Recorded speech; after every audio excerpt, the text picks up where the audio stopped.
O nosso contexto se institui sobre as disciplinas de análise na licenciatura em matemática da UF. De acordo com a literatura acadêmica, o ensino de análise nas licenciaturas tradicionalmente tem caráter opressor, que provoca a redução da autoestima e da segurança dos alunos e tem impacto negativo na formação docente.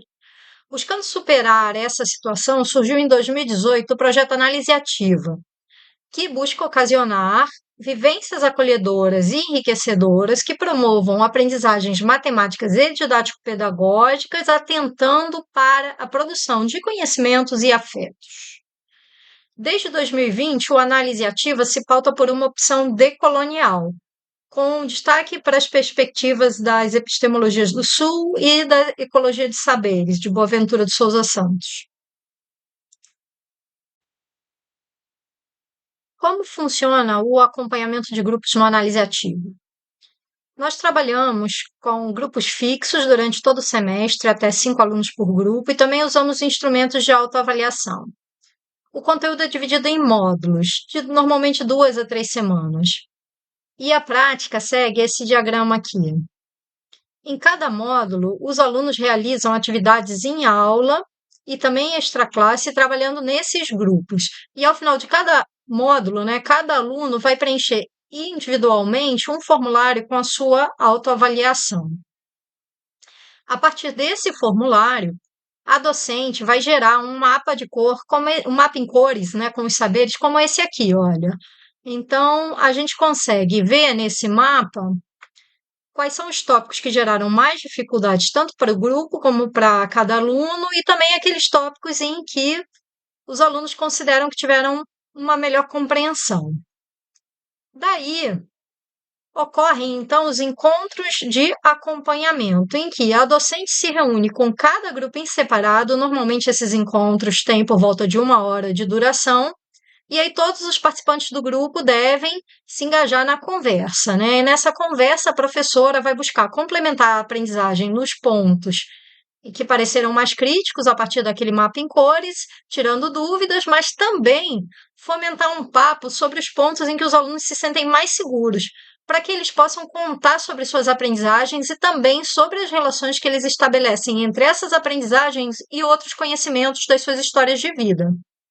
Depois desses encontros, os alunos podem atualizar também a sua autoavaliação a partir dessas novas aprendizagens que se originaram no acompanhamento.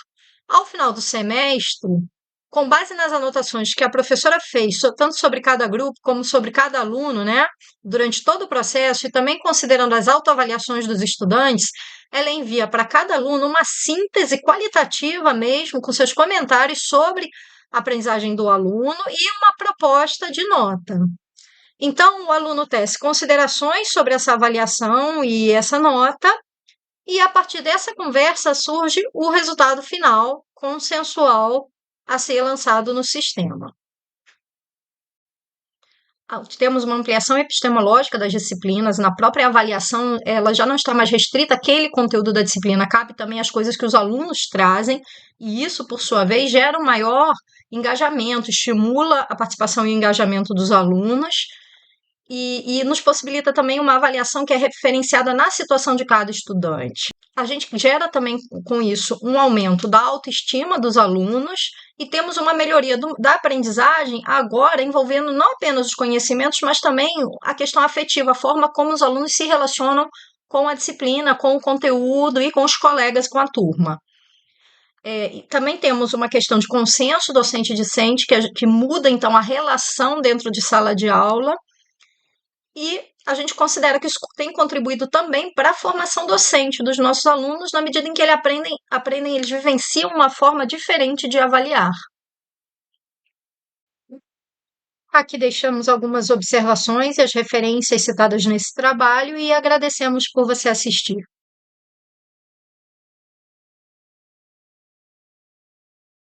Bom dia a todos, meu nome é Yara Dami e, juntamente com a professora Alba Alencar, nós desenvolvemos uma atividade, é sobre ela que eu vou falar, de caráter extensionista, que consistia na elaboração de folders educativos a serem desenvolvidos pelos alunos do curso de farmácia da UF.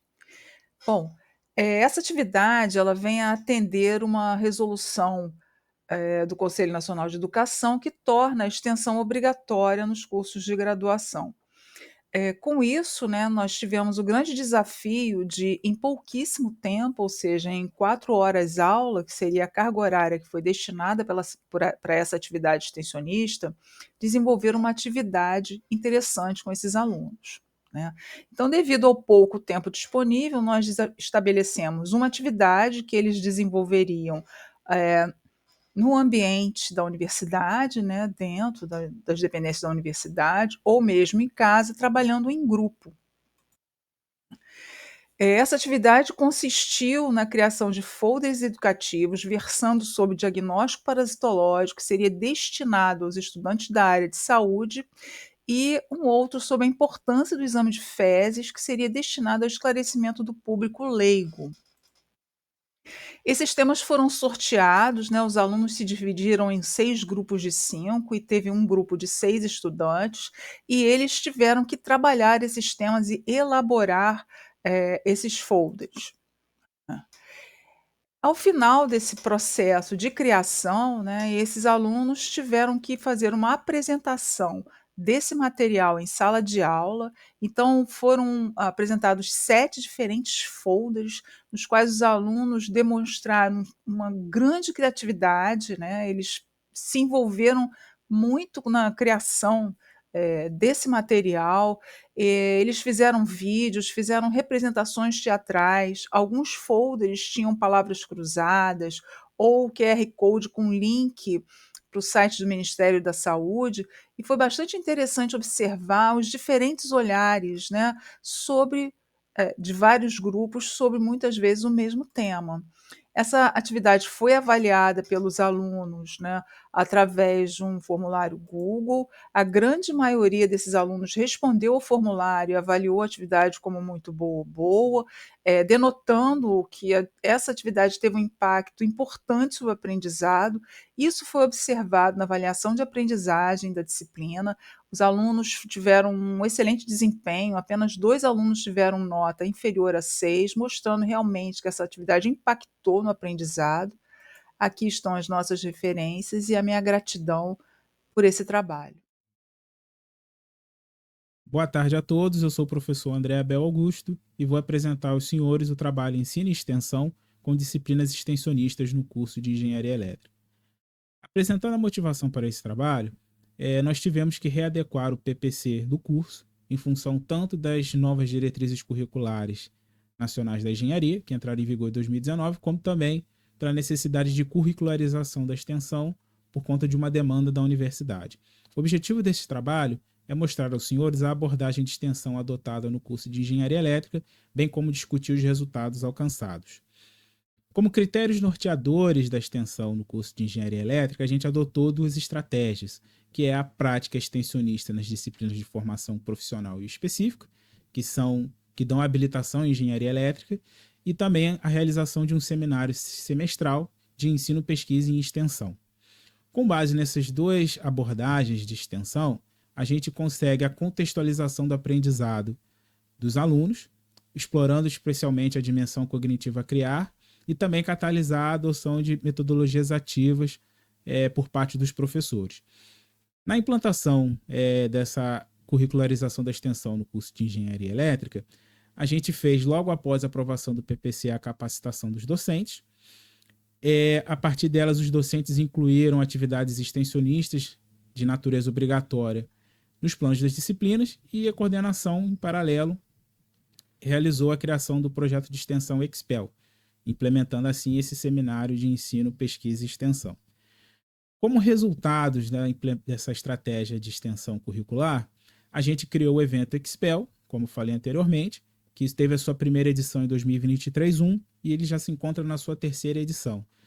Nós tivemos um total de 160 pessoas atendidas, entre profissionais, alunos da educação básica e ingressantes.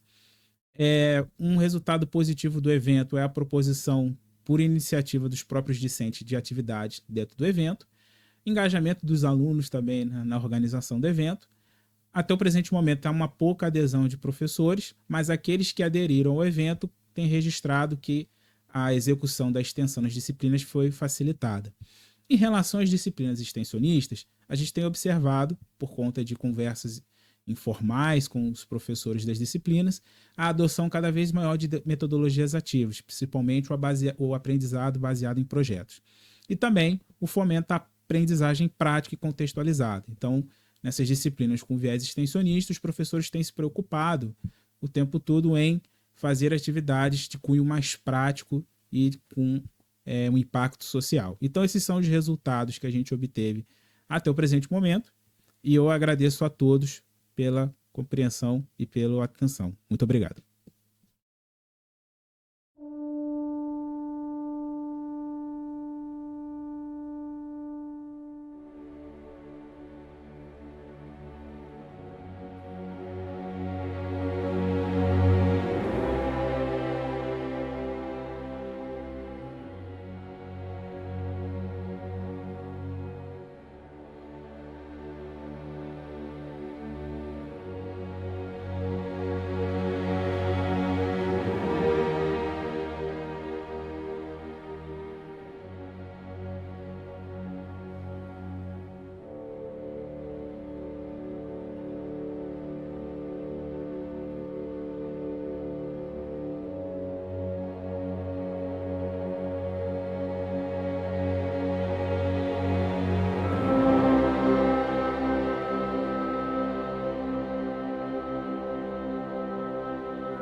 Bom dia a todos, eu sou a professora auxiliadora do Departamento de Medicina Clínica e junto com um grupo de professores e discentes, eu vou compartilhar com vocês o trabalho Estratégias de Prevenção e Segurança da Saúde no cenário acadêmico.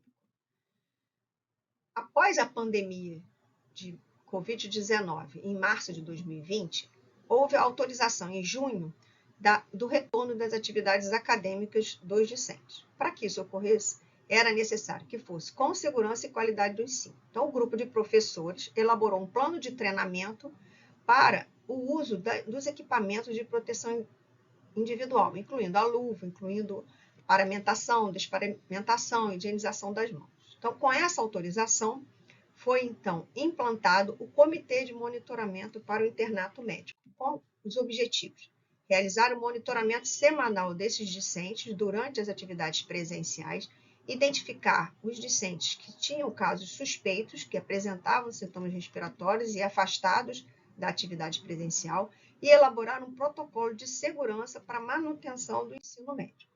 Então, como era o desenvolvimento desse monitoramento? Então, inicialmente, tinha uma aula expositiva virtual para o uso dos EPIs para todos os discentes, e após a aula virtual, a gente tinha aula prática, dividida em grupos de 5 a 7 alunos, por esse grupo de professores, para aplicação prática dos protocolos de biossegurança, assim como a discussão de casos clínicos. Então, o monitoramento dos discentes inicialmente era com a aplicação do formulário inicial, que era dados sociodemográficos e de comorbidades, e o formulário semanal, que era preenchido caso os alunos tivessem sintomas e eram então orientados para a realização de teste e afastamento. Quais foram os resultados? Então, os 520 discentes foram monitorados desde março de 2021 a março de 2023, 263 discentes do sexo masculino, média de idade de 25 anos, 27,5% dos discentes apresentaram casos suspeitos e afastados e 12% apresentaram teste positivo para a Covid-19. Então, qual é a conclusão? A importância do treinamento do protocolo de segurança antes do início do internato médico, esse monitoramento contínuo dos discentes propiciou um aprimoramento na prevenção e transmissão da doença infecciosa naquele momento, e a partir daí nós elaboramos e implantamos o projeto de extensão Medidas de Proteção no Cenário do Ensino Acadêmico, com a realização do curso Protocolo de Segurança e Manejo dos EPIs. Essas são as nossas referências e muito obrigada pela atenção de todos.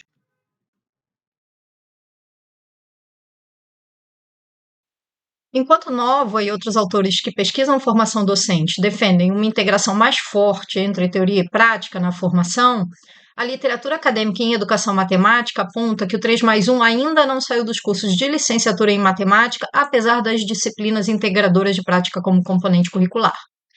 Em particular, as disciplinas matemáticas nas licenciaturas tendem a dialogar muito pouco com aspectos da futura prática docente. Nesse contexto, veio a resolução que demandou a acreditação curricular da extensão nos cursos de graduação. Aqui na UF, na licenciatura em matemática, tomamos a extensão como um potencializador da articulação entre a formação teórica e prática, conforme proposto por Nova. Vamos relatar 2 ações nesse sentido. Uma nova disciplina que apresenta projetos de extensão e a inclusão de extensão em disciplinas teóricas, incluindo aquelas mais matemáticas. Na disciplina de Perspectivas em Educação Matemática, que é oferecida no primeiro semestre, apresentamos aos ingressantes diferentes perspectivas do campo da educação matemática e também projetos que temos na instituição associados a essas perspectivas. Como alguns resultados, nós temos o maior engajamento dos alunos com projetos de extensão já mais cedo, desde o início do curso, a melhoria da formação docente e a redução da evasão. Aqui, essas imagens são da disciplina, a gente leva materiais dos projetos para a sala de aula na universidade, e aqui a gente já são ações na escola, que não são feitas no âmbito da disciplina, mas são feitas inclusive por alunos que nessas disciplinas conheceram os projetos de extensão e se integraram neles. Outra mudança que tivemos foi a inclusão da extensão em disciplinas.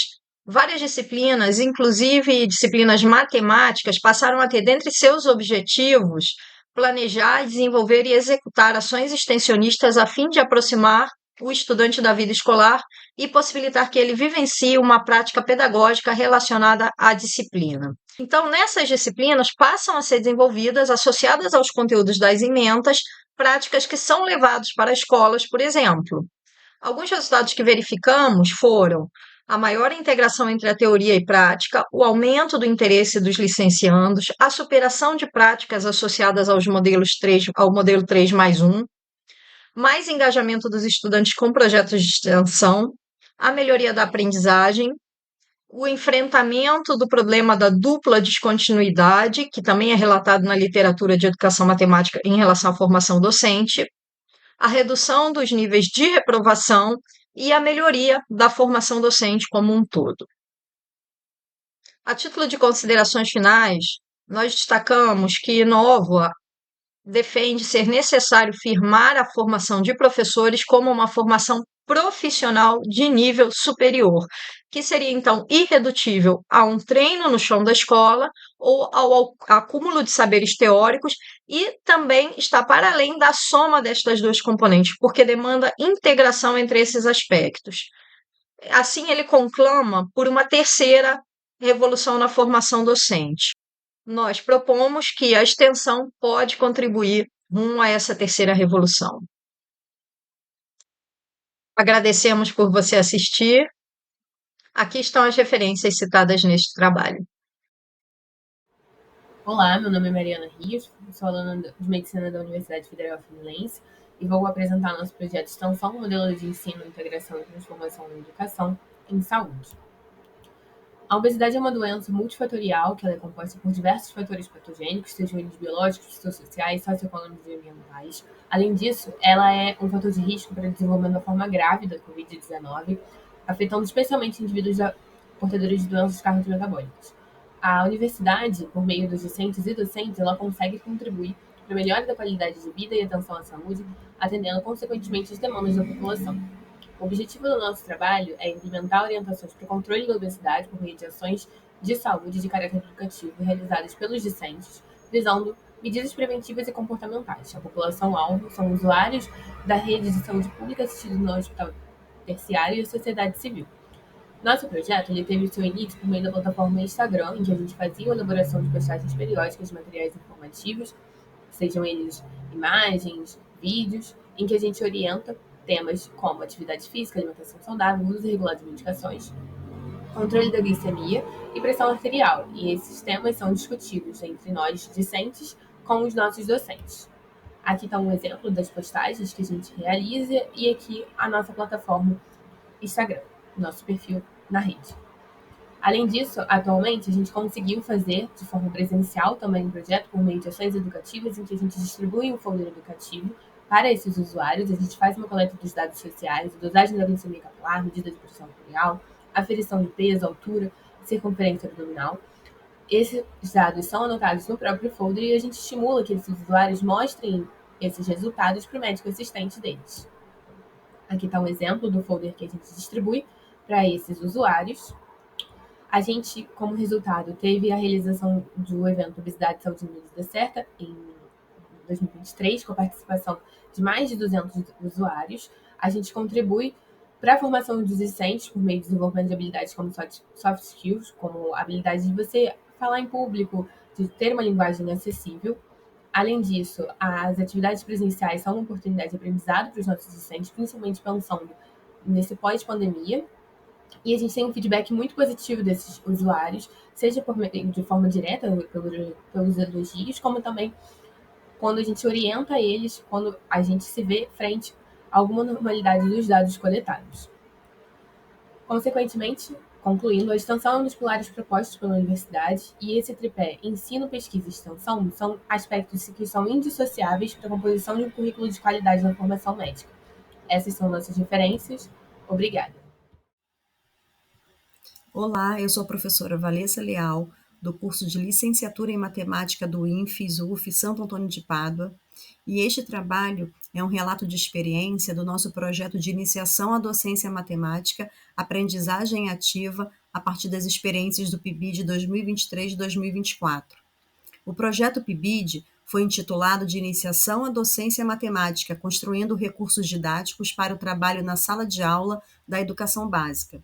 Estes são os participantes do projeto, a coordenadora de área, os 24 bolsistas, e aqui nós temos as 3 escolas participantes com seus respectivos supervisores.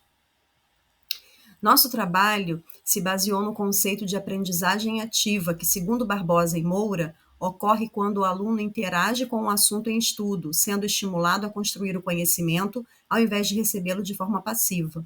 Neste ambiente de aprendizagem, o professor atua como facilitador do processo e não como fonte única de conhecimento. O objetivo do projeto foi integrar os licenciandos à vivência profissional, aproximando as experiências da universidade ao dia a dia de sala de aula e privilegiando a resolução de problemas e o trabalho em equipe para uma prática docente inovadora e multidisciplinar. As atividades desenvolvidas foram estudos e seminários sobre temas de educação matemática e conteúdos matemáticos da educação básica, pesquisas sobre o funcionamento da escola e o trabalho do professor, acompanhamento de aulas, elaboração e aplicação de atividades de 7 eixos: números, álgebra, geometria, grandezas e medidas, probabilidade e estatística, matemática e arte e raciocínio lógico, para os anos finais do ensino fundamental e do ensino médio. Organização de um e-book com 77 atividades, acompanhadas de resolução, gabarito e anexos, escrita de relatório e relato de experiências para publicação e participação em eventos. Os principais resultados foram: desenvolvimento da autonomia, com incentivo à pesquisa e ao senso crítico, reforço de conhecimentos e exploração da criatividade, melhoria da linguagem escrita e oral, da prática da argumentação e da troca de ideias, desenvolvimento de produto educacional e vivência de experiências de ensino e aprendizagem, com formulação de problemas e busca de soluções. Nossa conclusão foi que a experiência favoreceu de forma expressiva a formação profissional dos licenciandos, com o desenvolvimento do processo de ação-reflexão na relação dialética entre prática e teoria. Foi um projeto caracterizado por ações que integraram pesquisa, ensino e extensão, inovando em desenvolvimento docente. Aqui nós temos algumas fotos do trabalho realizado no projeto do PIBID. Nossas referências. Obrigada pela atenção.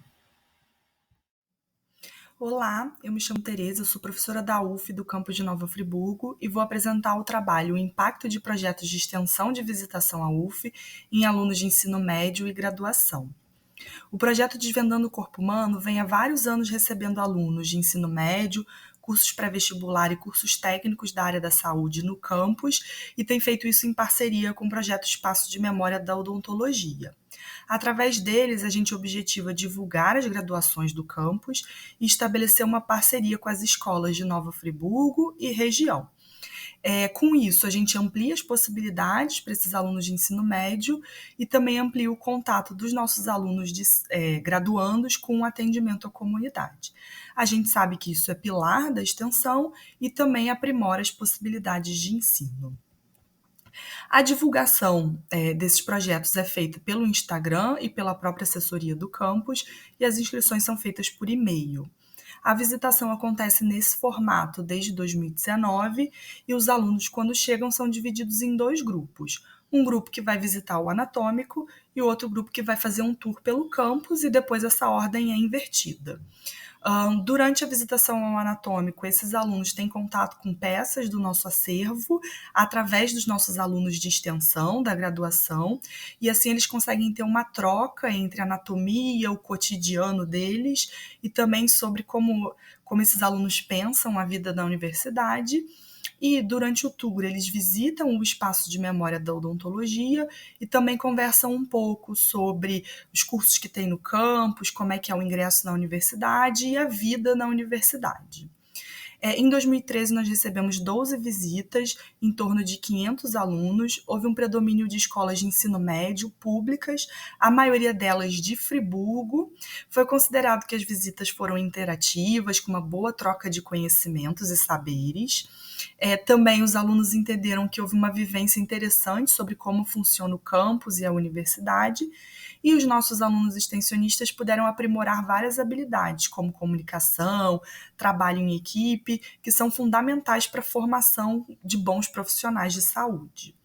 Então, como conclusão, a possibilidade de ofertar esses projetos de extensão que extrapolam os muros da universidade amplia as relações entre o campus e a comunidade e propicia também uma ampliação da formação acadêmica dos nossos discentes numa relação entre ensino e extensão, oferecendo assim uma maneira nova e não cotidiana de aprendizado, tanto para os alunos visitantes quanto para os nossos alunos graduandos. Eu gostaria de agradecer, deixo aqui um Instagram do nosso projeto, o e-mail e também o meu e-mail pessoal. Obrigada.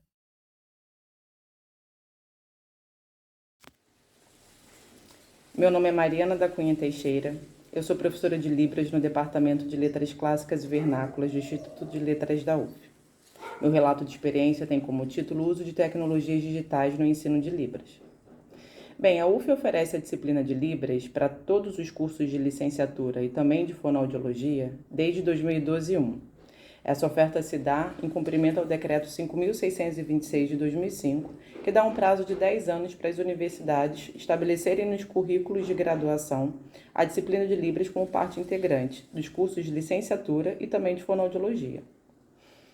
A minha experiência com o uso de tecnologias digitais se deu logo no início. Já em 2012, a disciplina aconteceu concomitante ao curso de Libras também, de extensão. E com a experiência deles, adotamos também a plataforma Moodle, uma plataforma utilizada pela UF já há um bom tempo. A plataforma Moodle, UF, possui recursos muito interessantes, recursos visuais bem inclusivos que auxiliaram bastante no ensino da Libras. No primeiro momento, ela funcionou muito como um repositório digital, onde podíamos subir os vídeos, os conteúdos visuais da nossa disciplina, assim como os textos também, a criação de fóruns e questionários e o uso muito interessante de hiperlinks, que nos jogavam automaticamente para sites como o do YouTube, onde temos um material visual muito interessante, e compartilhamento também de glossários e sites de outras universidades. Com o tempo, a tecnologia foi se atualizando e, com a própria experiência da pandemia também, adotamos o Google Meet e o Google Classroom, que ajudaram bastante nesse processo. O Google Meet, durante o momento em que estivemos distantes, realizamos as aulas em tempo real, o que nos possibilitou também uma interação num momento delicado como esse.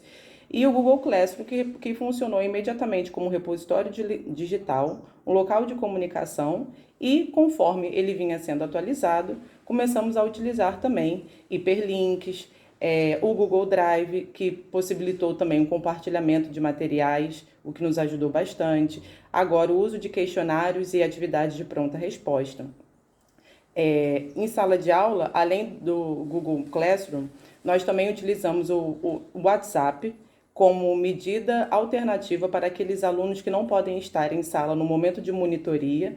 Então, o WhatsApp ele ficou como um recurso adicional, e também o uso de aplicativos de glossários e dicionários, que ajudam bastante nesse momento de curiosidade do aluno por novos sinais. Esse é um pouquinho da nossa experiência em sala de aula com tecnologias digitais. Olá!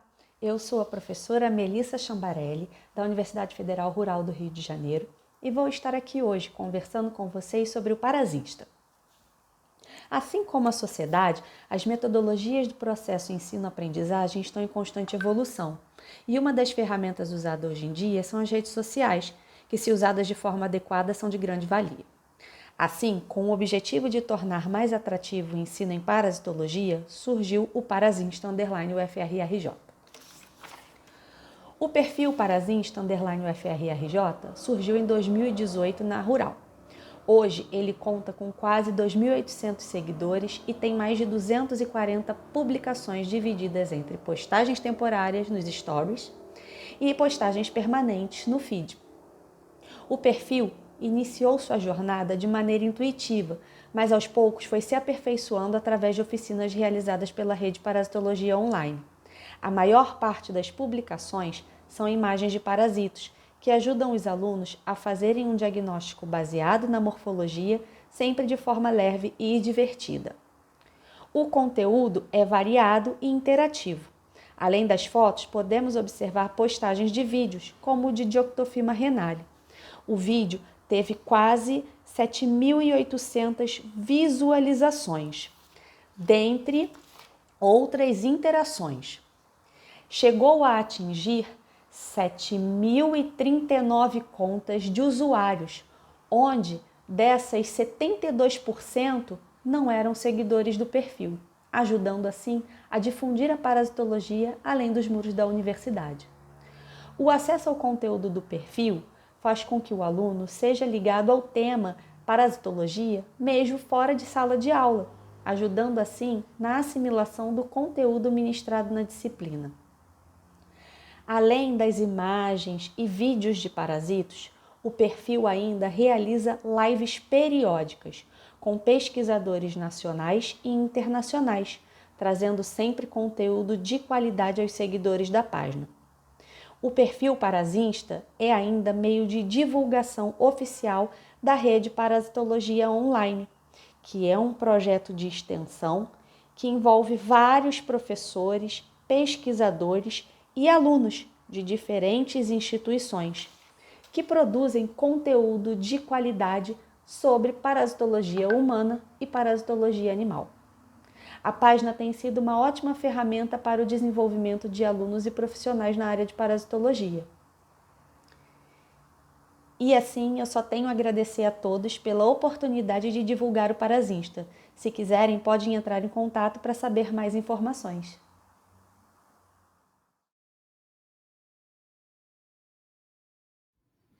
Boa tarde, eu sou Alba Alencar, vou apresentar a aplicação de atividades lúdicas nas aulas de parasitologia clínica, uma experiência em doença de Chagas desenvolvida pelo monitor da disciplina Matheus Moura, pela Yara Adame e por mim. Então, a escolha pela doença de Chagas foi devido à sua importante prevalência no país. Ela é causada pelo protozoário Trypanosoma cruzi, que apresenta uma transmissão complexa, um tratamento não curativo e complicações sistêmicas. Então, a gente buscou uma atividade onde houvesse o protagonismo discente. Então, a escolha foi pela gamificação, que, segundo Paiva, é um motivador processo de ensino-aprendizagem dinâmico, uma vez que estudantes e moderadores participam de gincana e evidenciam grande satisfação. Então, como objetivo, nós buscamos oferecer um método inovador que facilitasse o ensino durante as aulas de parasitologia clínica e também a avaliação da aprovação dos discentes por meio de um formulário apresentado após a atividade. Para o desenvolvimento desse jogo, a turma foi dividida em grupos, cada grupo buscou escolher um aluno denominado pirata. Esse pirata iria percorrer pelas ilhas buscando perguntas e respostas. Então, aqui a gente tem alguns exemplos de perguntas e respostas que eram voltadas para o diagnóstico, principalmente clínico e laboratorial, por se tratar de uma disciplina da turma do curso de biomedicina. E nessas imagens a gente consegue visualizar o engajamento dessa atividade. Então, os resultados mostraram que os alunos reconheceram a atividade como muito satisfatória, facilitadora do seu processo de aprendizado e, além disso, que deveria ser implementado em cada matéria da disciplina. 100% dos alunos disse que essas atividades lúdicas associadas às aulas expositivas são importantes para facilitar o aprendizado e que elas poderiam ser incorporadas a cada 15 dias na disciplina. Então, a gente sabe que houve um número reduzido de participantes, mas a gente acredita que essa disciplina foi bem aceita pelos alunos de uma forma geral, podendo ser associada às aulas preferencialmente a cada 2 semanas, e que essas práticas, elas na verdade precisam ser implementadas porque são grandes incentivadoras. Então, eu gostaria de agradecer à PROIAC pela organização do evento, pela oportunidade de apresentar essa atividade. Olá a todos, meu nome é Gabriel. Estou aqui para falar um pouco sobre a aprendizagem baseada em projetos no ensino da radiologia. Esses foram os envolvidos, com destaque especial para a professora e da professora Cristina, que coordenaram o projeto. A aprendizagem baseada em projetos é um modelo de ensino que permite que os estudantes confrontem problemas da vida real, agindo de forma cooperativa em busca de soluções. O objetivo do trabalho foi aprofundar os conteúdos das aulas da disciplina de radiologia clínica no 5º período, utilizando o método ABP. Os discentes foram divididos em grupos e receberam uma pergunta norteadora como problema. A pergunta foi: o que um acadêmico de medicina precisa saber sobre radiologia e diagnóstico de imagem E aí foram disponibilizados grandes temas da radiologia para cada grupo escolher em qual trabalhar. Entre eles, sinusite crônica, mediastinite, tuberculose pulmonar, abscesso pulmonar, entre outros. A discussão do tema e a elaboração do texto foram feitos em formas de artigo científico e apresentação para a turma. Essa atividade foi avaliativa, fazendo parte da nota final da disciplina. As turmas do primeiro semestre e do segundo semestre foram divididas em 10 grupos. Os temas foram desenvolvidos ao longo do semestre com os monitores da disciplina e o professor. Os discentes construíram o trabalho de forma colaborativa, presente o trabalho final para a turma e o trabalho escrito. Os grupos, no geral, demonstraram ótimo desempenho ao final do semestre letivo. Foi colocado por alguns alunos que o conteúdo adquirido foi além da aula teórica e que a aprendizagem com essa forma ajudou a consolidar os conhecimentos. O método ABP ajuda a preparar os discentes a aprenderem de forma independente, desenvolvendo competências de pensamento crítico. Essas são nossas referências e obrigado pela atenção. Olá, meu nome é Eduardo e o presente trabalho se refere à dinâmica da disciplina de mapeamento de áreas protegidas, obrigatória para o curso de Ciência Ambiental e optativa para Geografia e Engenharias Ambientais. O objetivo é fornecer conhecimentos conceituais, legais e práticos sobre o mapeamento de áreas protegidas utilizando geoprocessamento e interpretação de legislações. No Brasil, existem vários tipos de áreas que são protegidas por lei, mas o desmatamento, principalmente devido à expansão agropecuária, continua crescendo nessas áreas. O CAR é um instrumento crucial para a regularização ambiental dos imóveis rurais, servindo como o primeiro passo para o planejamento e gestão ambiental rural.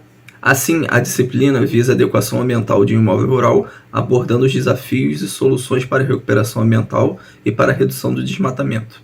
A dinâmica da disciplina é baseada na metodologia de aprendizagem baseada em projetos, onde os estudantes são desafiados com uma problemática, questões reais para a busca de soluções de forma cooperativa. No início do período letivo, cada aluno seleciona um imóvel rural em uma base georreferenciada de 400 hectares. Utilizando um sistema de informação geográfica ao longo do semestre, o estudante mapeia as áreas protegidas do imóvel, interpretando o arcabouço legal.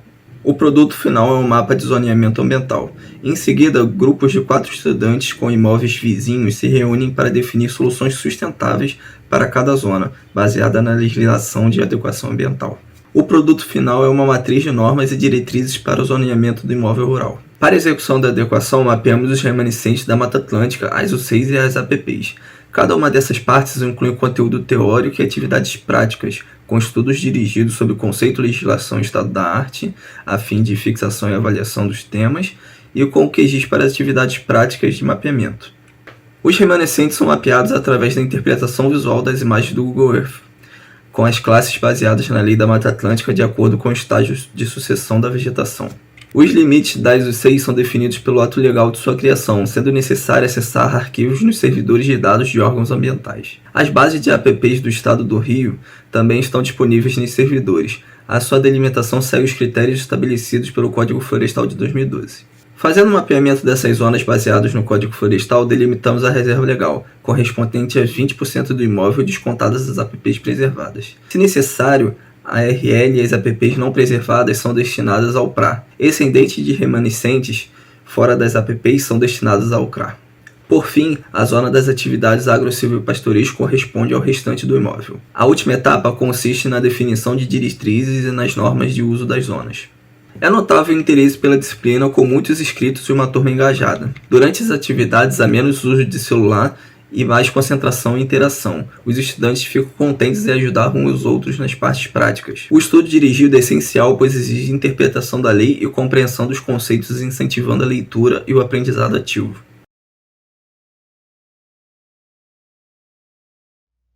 Olá, pessoal. Nosso trabalho é intitulado Aprendizagem baseada em projetos no mapeamento dos biomas brasileiros.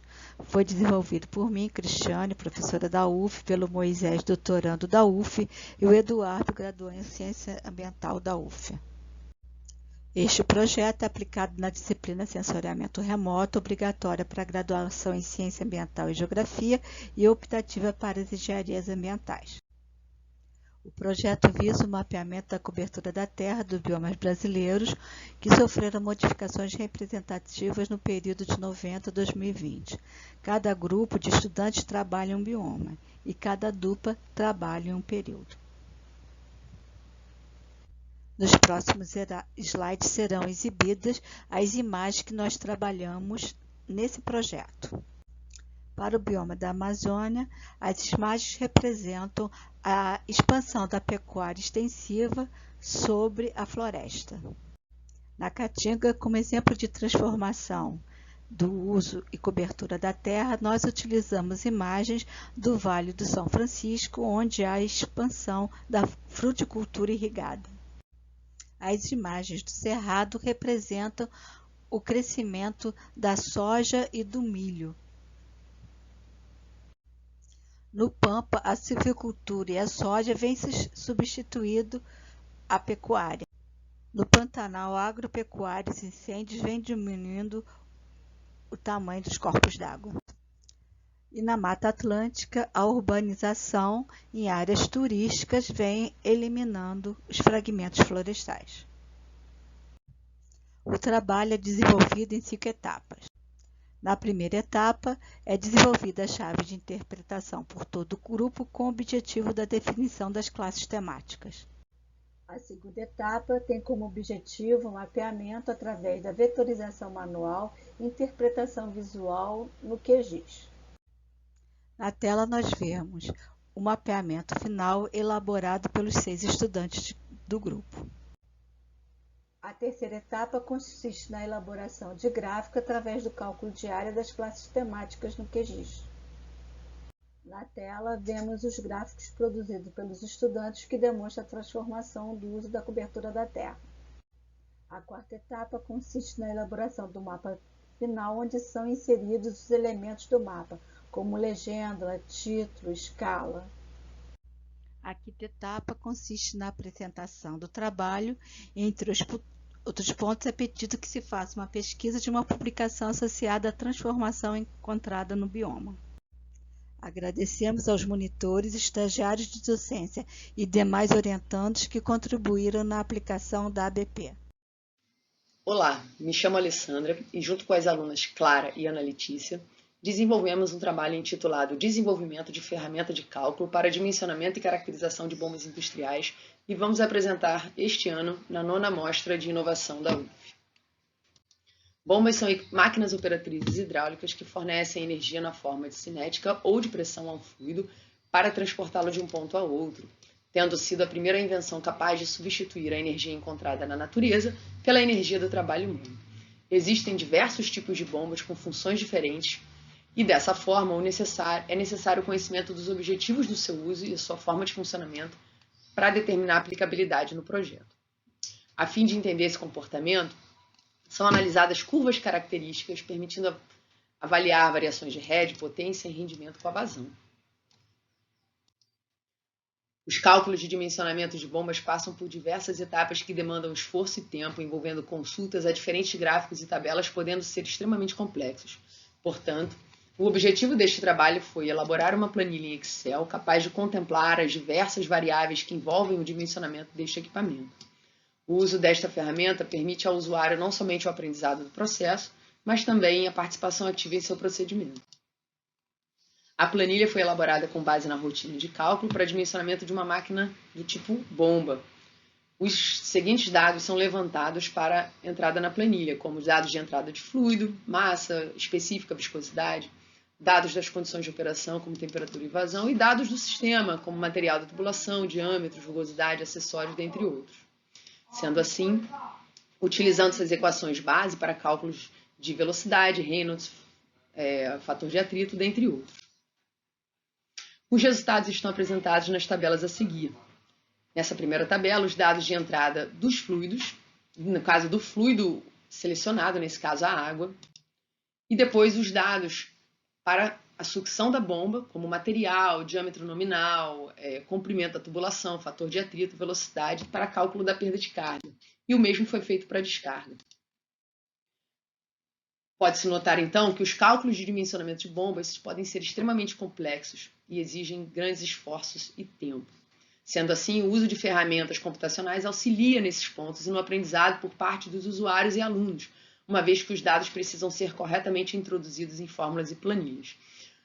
Os resultados obtidos exigem compreensão acerca do fenômeno presente, pois refletem o comportamento das curvas características destes equipamentos. Portanto, aqui estão as referências do trabalho e pode-se concluir, então, que o trabalho foi muito bem sucedido com a sua aplicação como ferramenta de aprendizagem aos alunos em sala de aula. Obrigada. Olá pessoal, meu nome é Ivanov Vilach Salcedo, venho falar sobre gamificação para aumentar o engajamento em trabalhos grupais. Esse trabalho é um resultado da participação de uma oficina do PROIAC em gamificação lá em 2022 e desde então eu venho aprimorando essa aplicação da atividade ao longo dos semestres. Para implementar essa atividade, o objetivo dela em aula é discutir as características de materiais para o desenvolvimento de produtos sustentáveis, Para isso, os alunos têm um pré-trabalho da aula, que é ler materiais específicos sobre a área de sustentabilidade e sobre os materiais que vão ser discutidos. E eu, como docente, tenho que definir o número de grupo e quantidade de alunos por grupo, previamente. Eu faço uma lista de todos os alunos e já distribuo ele em grupos. Só que tem um pequeno detalhe aqui onde entra a gamificação. Em cada grupo, eu vou adicionar uma personagem que vai ser um sabotador. Como a gente vai identificar esse sabotador? Eu utilizo agora, eu tenho visto que funciona muito bem, é o último dígito do CPF. Então, por exemplo, todos os alunos que tenham, cujo último dígito do CPF seja 0, ele vai ter o papel de sabotador. Porque o CPF é uma informação que poucos colegas conhecem uns dos outros, a diferença da matrícula, e um elemento que cada aluno reconhece na hora de pensar sobre sua identidade ou sobre sua informação de CPF. Então, dessa forma, eu consigo incluir em cada grupo, previamente, faço a lista de cada grupo, e em cada grupo adiciono um aluno sabotador ou um aluno cujo último dígito do CPF é o dígito 0. Essa informação é muito interessante porque durante a aula, e agora sim na atividade em grupo, eu distribuo 7 textos independentes, 7 textos diferentes para cada grupo, e em cada texto eu tenho 4 afirmações, 3 verdadeiras e uma falsa. O objetivo do grupo é discutir e encontrar qual é a afirmação falsa. Só que nesse momento eu informo que existe em cada grupo um sabotador, que vai ser o aluno cujo CPF termina em 0. Eu peço para esse aluno sabotador não se identificar e informo que ele terá um bônus da atividade se o grupo tiver mais falhas.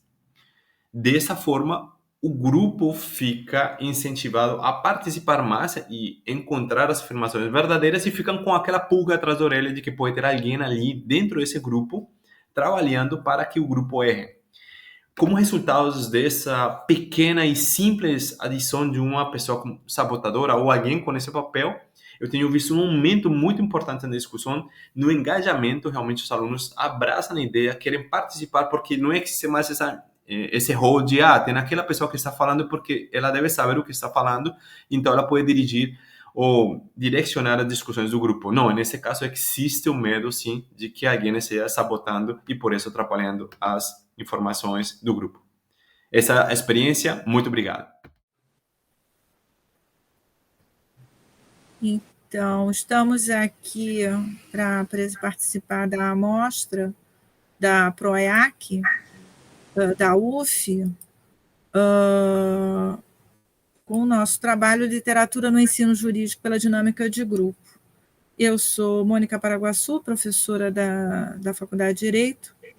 Eu sou Beatriz Mayumi, graduanda em Direito. Então, o nosso trabalho consistiu e aqui na apresentação, numa dinâmica em que se utiliza a literatura como suporte da aprendizagem do ensino jurídico, dentro de 2 metodologias, a teoria do construtivismo de Piaget sobre o julgamento moral e da dinâmica de grupo de ensino de aprendizagem de Pichon-Rivière. Então, nosso trabalho consistiu na utilização da literatura, de alguns clássicos, alguns textos importantes da literatura, de forma a trabalhar com questões jurídico-político-morais, né, e pensar e refletir sobre o desenvolvimento do julgamento moral para o atendimento da autonomia do indivíduo. Passo a palavra para a Mayumi. A turma foi dividida em acusação e defesa por meio de um sorteio e depois em subgrupos de acusação e de defesa. Depois foram expostos trechos retirados desses livros que expunham crimes e o contexto em que eles haviam acontecido, para que esses subgrupos pudessem criar teses de acusação e de defesa com base nos artigos do Código Penal. Esse trabalho foi excelente, tanto para os professores quanto para os alunos. Para os professores, porque foi uma forma de avaliar a capacidade de pensamento crítico e de assimilação dos crimes com o Código Penal, e para os alunos, porque eles foram capazes de criar teses não individuais, mas sim com um pensamento atrelado ao grupo. Então, é isso, nosso trabalho.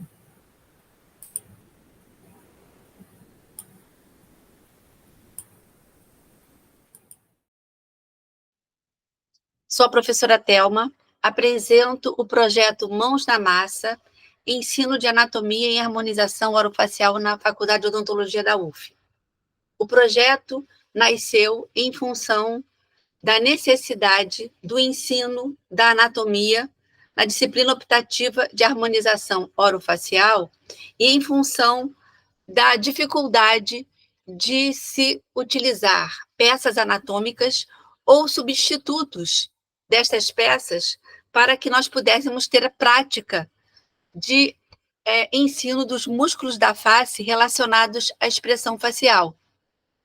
Para suplantar esta dificuldade, a equipe idealizou um hands-on onde se utilizam cabeças de silicone, massinha de modelar, instrumentos de escultura dentária e, depois que os alunos têm aula teórica, durante a atividade prática, são apresentados vídeos e também são organizados grupos para que eles possam realizar a atividade e são discutidos dentro do grupo e entre grupos aspectos como função de cada músculo, origem, inserção, e à medida em que eles vão esculpindo cada músculo, eles vão aprendendo e vão inserindo, introjetando, assimilando o conteúdo que foi desenvolvido na teoria. É muito interessante observar que depois, ao final da atividade, 15 a 20 músculos são estudados e esculpidos em cada hands-on. E depois que as cabeças são construídas, que todos os músculos são inseridos, nós realizamos uma outra atividade também lúdica, que é o que a gente chama de um quiz, de um bate-bola, de perguntas e respostas, entre grupos, em que eles respondem sobre cada músculo e sobre o conteúdo estudado. Nós sabemos que ainda estamos no início de um processo, né? Porém, observamos que, de um período para outro, o número de inscritos nessa optativa triplicou. E o nosso projeto também pretende construir um questionário de avaliação destas atividades, onde o aluno ele vai fazer sugestões, vai opinar sobre esta e outras metodologias que estão sendo introduzidas na disciplina de harmonização para assimilação do conteúdo prático. Obrigada pela atenção. Boa noite. O título do trabalho é Monitoria de Radiologia Clínica, aplicação de diferentes atividades didáticas nos semestres letivos de 2023. Estes são os autores do trabalho. Ao longo dos anos letivos, a disciplina de radiologia vem renovando as estratégias de ensino-aprendizagem das aulas da monitoria da disciplina. Essa disciplina concentra-se no 5º período da Faculdade de Medicina. Inicialmente, promoveu-se a integração interdepartamental, com os conteúdos estando de acordo com os oferecidos pela semiologia, principal disciplina do semestre. O projeto de monitoria em 2023 contou com 2 monitores bolsistas e 3 voluntários. Realizamos modificações e adequações nas aulas teóricas ministradas pelos professores, inserindo nos 15 minutos finais das aulas material produzido pelos professores e monitores, de forma a tornar as aulas mais dinâmicas, permitindo maior colocação de dúvidas, consolidar os conteúdos aos discentes e aumentar a participação dos monitores nas aulas teóricas e não somente nas práticas.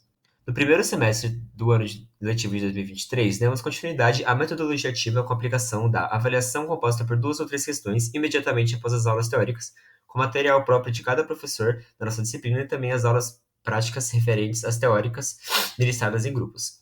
No segundo semestre, iniciamos também uma participação dos monitores da disciplina ao final da aula teórica, com a apresentação de conteúdo desenvolvido pelo monitor, que também apresentou as questões de metodologia ativa, sendo as respostas das questões discutidas com o professor. Nos 2 semestres, as turmas foram divididas em 10 grupos, cada monitor sendo responsável por 2 destes. Essa divisão também orientou as aulas práticas referentes às aulas teóricas dadas anteriormente, sendo que no primeiro período tivemos 84 alunos e no segundo 74.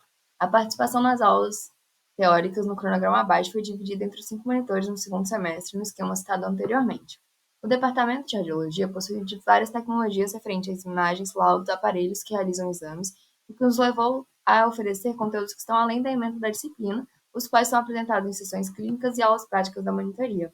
Atualmente, a ciência da radiologia conta com diversas subespecialidades, em que os nossos professores possuem formação além da formação geral, como visto no começo da apresentação, e a metodologia ativa pode contemplar essas diferentes especialidades, sendo superior a uma prova no meio e no final do período. As apresentações ao final da aula teórica, implementada no segundo semestre desse ano, tornaram as aulas mais dinâmicas, com grande participação dos discentes, pois a presença do monitor trouxe uma maior facilidade de expressão por parte dos alunos e uma quebra da inibição para escrever as imagens dos exames mostrados, assim como conclusão do raciocínio clínico. Para concluir, a atividade de metodologia ativa ao final da aula teórica foi instituída em 2017 para melhorar a compreensão das imagens e de exames, mas também para coibir faltas dos discentes que se ausentavam antes do final da aula. Essa ausência antes do término da aula foi contornada e agora, no nosso segundo semestre, instituímos outra atividade pelo monitor que resultou em maior receptividade dos discentes em estratégia inovadora para a participação dos monitores. Essas são nossas referências. Obrigada. Olá, pessoal. Meu nome é Denise, sou professora da Universidade Federal Fluminense e gostaria de compartilhar com vocês o relato de experiência utilizando estratégia de aprendizagem com foco na divulgação da reciclagem de materiais. Esse trabalho visa a conscientização ambiental e o desenvolvimento comunitário e a redução de resíduos descartados de forma incorreta. Para isso, levou-se em consideração os seguintes valores. A proposta deveria apresentar uma aprendizagem duradoura, um ensino ativo e a criação de material de divulgação. O folder foi, então, a ferramenta escolhida. O objetivo desse trabalho, então, foi relatar a experiência de aplicar o folder como uma estratégia de aprendizagem ativa na disciplina de reciclagem de materiais. O desenvolvimento começou pela escolha do tema, que foi feita pelos próprios alunos. Os docentes forneceram material de instrução para a produção desse folder, como modelo pré-elaborado, um guia na forma de vídeo, e também os professores definiram os elementos básicos presentes nesse folder. Os alunos produziram o folder e uma breve apresentação de 5 minutos e posteriormente foram avaliados através de uma rúbrica. Ao avaliar a escolha dos temas, pôde-se perceber que a escolha do tema dependia da vivência de cada aluno. A maioria, então, se preocupou aí com resíduos sólidos, como pilhas e óleo de cozinha, enquanto outros alunos se preocuparam aí com materiais de grande volume, como é o caso do próprio isopor. Ao avaliar o folder e a apresentação feita pelos alunos, notou-se que 60% apresentaram desempenho mediano em relação ao conteúdo. Isso indica para a gente que esse folder só poderia ser divulgado após uma revisão conduzida por especialistas.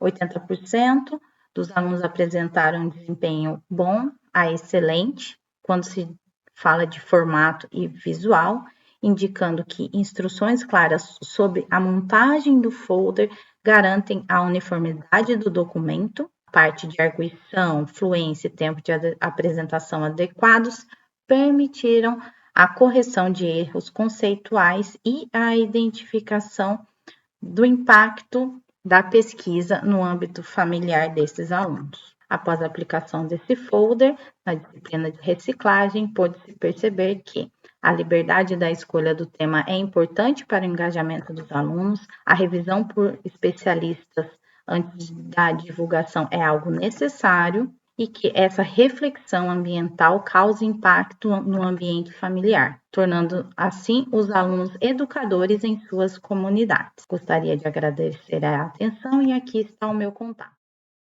Olá, hoje nós vamos apresentar o trabalho intitulado Simulação Realística, Inovação Pedagógica no Ensino da Enfermagem Ginecológica, com a autoria de Jane Quitete, Brenda Freitas, Esther França, Ana Caroline, Stephanie Santos e Rosana de Carvalho Castro. Então, a educação superior pode viabilizar condições para uma formação ética e comprometida, preparando os profissionais que atuem, mobilizando transformações e cumprindo também o seu papel tanto social quanto político. Então, nesse contexto, especialmente na formação da enfermagem, ganha relevância a monitoria acadêmica, né, que é uma ferramenta de apoio pedagógico por meio do qual o discente monitor, né, ele e o assistido, ele tem a oportunidade de aprofundar esses conhecimentos, fortalecer esses hábitos teórico-práticos e esclarecer dúvidas também. Então, esse relato, ele diz respeito ao projeto de monitoria intitulado Consultório de Enfermagem e Inovação Pedagógica para o Ensino de Saúde da Mulher. O objetivo do trabalho é relatar a experiência da utilização da simulação realística aplicada à formação de enfermeiros em consulta de enfermagem ginecológica. É um estudo descritivo com abordagem quanti-qualitativa do tipo relato de experiência. As simulações, elas foram realizadas no consultório de enfermagem da UF de Rio das Ostras no primeiro semestre de 2023, utilizando um simulador do exame pélvico e ginecológico de alta fidelidade e os insumos necessários para uma consulta ginecológica.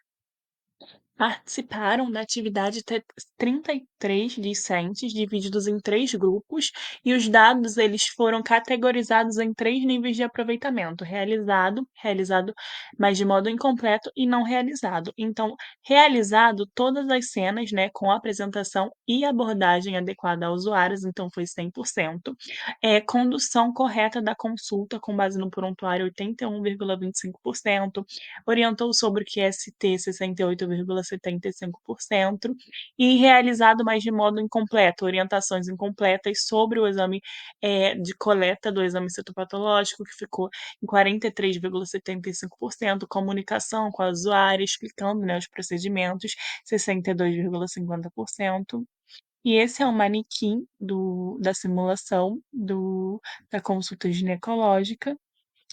Então, os resultados do debriefing foram analisados e agrupados em 3 categorias temáticas. A primeira foi sobre o que foi aprendido, a segunda revelou as apresentações dos materiais e a terceira o que eles fariam de diferente.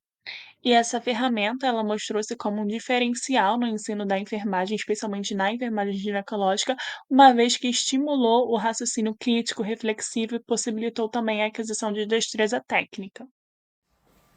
Olá, eu sou a professora Estela Canuri, eu sou professora do Departamento de Engenharia de Produção de Volta Redonda, na Escola de Engenharia Industrial Metalúrgica de Volta Redonda, e eu tenho por função oferecer as disciplinas que tratam conteúdos jurídicos e sociais para a graduação em engenharia. Dentro dessa necessidade, eu desenvolvi a atividade que eu discuto nesse trabalho, que é uma atividade de aprendizado baseada em problemas e se desenrolou na disciplina de Direito, Ética e Cidadania. O objetivo da disciplina é familiarizar os discentes de engenharia com conteúdos jurídicos e realizar interfaces das questões jurídicas com outras questões sociais, trabalhando conceitos de ética e cidadania ali dentro também. Considerando as necessidades do profissional de engenharia para a resolução de problemas jurídicos, eu desenvolvi essa atividade baseada em problemas que tinha por objetivo fazer com que eles se familiarizassem com a leitura de documentos jurídicos e a identificação de erros nesses documentos. Então, trabalhamos numa primeira semana alguns conteúdos mais abstratos de direito civil em sala de aula, e na semana seguinte os alunos foram divididos em grupos e para cada turma foi levado um contrato real editado, de maneira que esse contrato passou a contar com erros de diferentes complexidades, desde erros complexos como a necessidade de consideração do momento de realização da notação de responsabilidade técnica do profissional de engenharia, até erros mais elementares como a ausência de testemunhas ou a ausência de foro de eleição dentro desses contratos. Em uma turma foi trabalhado um contrato de empreitada e na outra turma foi trabalhado um contrato de prestação de serviços. E, diante disso, algumas observações precisam ser pontuadas. A primeira delas é que os alunos se intimidam pela linguagem do direito e eles esperam que todos os problemas estejam escondidos atrás dessa linguagem, Portanto, a atividade teve uma função de fazer com que eles se sintam um pouco mais relaxados nessa leitura e que escrever bonito, muitas aspas, não é necessariamente tentar enrolar a outra parte. Notei também que eles tiveram alguma resistência inicial para a formação dos grupos, o que é muito típico dessa metodologia de aprendizagem e que se deve um pouco à forma de oferta da disciplina que mistura, né, alunos de cursos distintos. Diante disso, eu sinto que a atividade foi muito produtiva porque ela passou a reverberar nas semanas seguintes da disciplina e marcou uma certa interdisciplinaridade entre os temas trabalhados naquele contrato e os temas posteriores. Muito obrigada e até mais. Olá, meu nome é Adriana e junto com a professora Andréa Regina, desenvolvemos o trabalho intitulado Uso de Simulação e Discussão de Caso Clínico no Ensino da Microbiologia, Relato de Experiência. As diretrizes curriculares do curso de Medicina ressaltam a necessidade de desenvolver competências como comunicação, trabalho em equipe, pensamento crítico e resolução de problemas.